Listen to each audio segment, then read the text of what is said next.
يا أيها الذين آمنوا لا تقولوا راعنا وقولوا انظرنا واسمعوا وللكافرين عذاب أليم.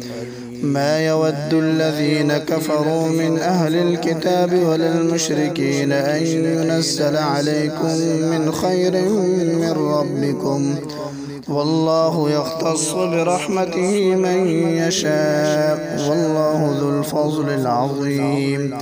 ما ننسخ من آية أو ننسها نأت بخير منها أو مثلها.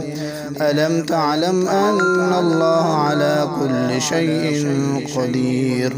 ألم تعلم أن الله له ملك السماوات والأرض وما لكم من دون الله من ولي ولا نصير؟ أم تريدون أن تسألوا رسولكم كما سئل موسى من قبل؟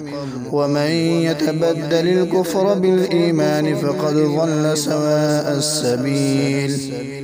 ود كثير من أهل الكتاب لو يردونكم من بعد إيمانكم كفارا حسدا من عند أنفسهم من بعد ما تبين لهم الحق، فاعفوا واصفحوا حتى يأتي الله بأمره، إن الله على كل شيء قدير.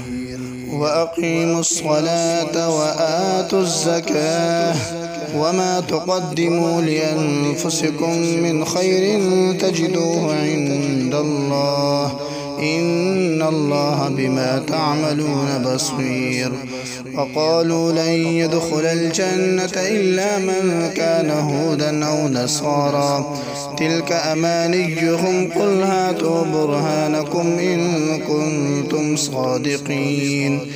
بلى من أسلم وجهه لله وهو محسن فله أجره عند ربه ولا خوف عليهم ولا هم يحزنون.